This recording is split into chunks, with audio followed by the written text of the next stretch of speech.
बहुत समय पहले किसी घने जंगल में पक्षियों की सभा लगा करती थी। जानवर अपनी परेशानी राजा को बताते थे और राजा उसका हल निकालते थे। लेकिन एक जंगल ऐसा भी था जिसका राजा गरुड़ सिर्फ भगवान विष्णु की भक्ति में लीन रहता था। इससे परेशान होकर हंस, तोता, कोयल व कबूतर जैसे तमाम पक्षियों ने एक आम सभा बुलाई। सभा में सभी पक्षियों ने एक स्वर में कहा, हमारे राजा गरुड़ हमारी ओर ध्यान नहीं देते।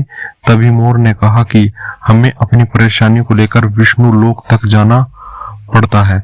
सभी जानवरों की दुर्गति हो रही है, लेकिन हमारे राजा पर कोई फर्क नहीं पड़ता।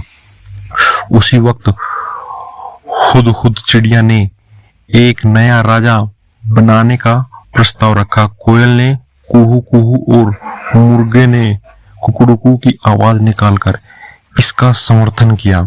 इस तरह घंटों चली सभा में परेशान पक्षियों ने आम सहमति से एक नया राजा चुनने का फैसला किया। अब राजा को चुनने के लिए रोज बैठक होने लगी। कई दिनों तक चर्चा करने के बाद सभी ने आपसी सहमति से उल्लू को राजा चुन लिया।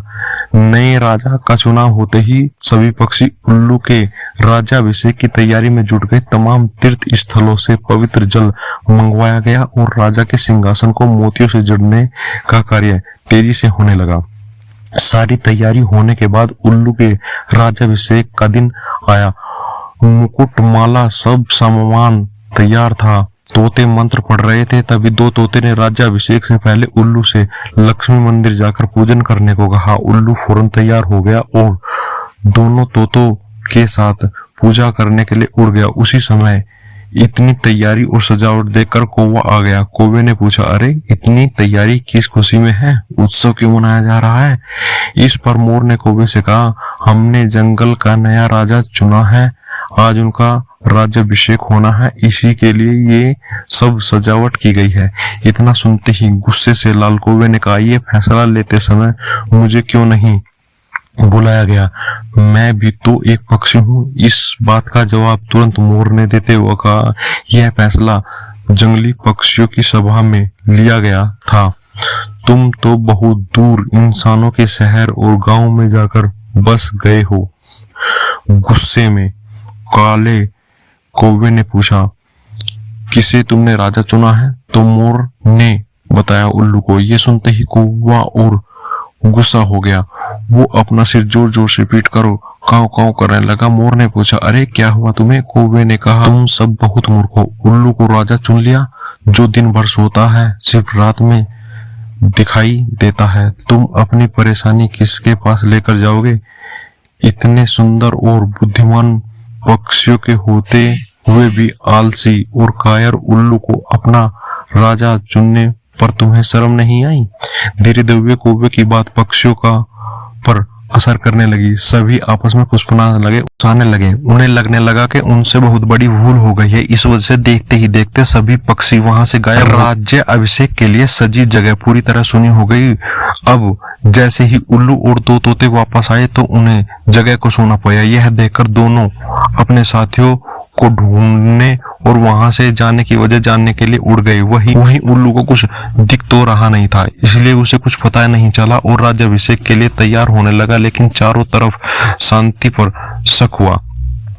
उल्लू जोर से चिल्लाया, कहाँ गए सब?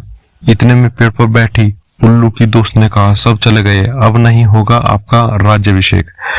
आप नहीं बनेंगे जंगल के पक्षियों के राजा। इतना सुनते ही उल्लू ने चिल्लाकर पूछा, क्यों? ऐसा क्या हुआ? उल्लू की दोस्त ने बताया, एक कौवा आया, उन्हें सभी को पट्टी पढ़ाई, इसी वजह से सब यहाँ से चले गए। बस यही कौवा यहाँ पर है। यह सुनते ही उल्लू का राजा बनने का सपना चकनाचूर हो गया।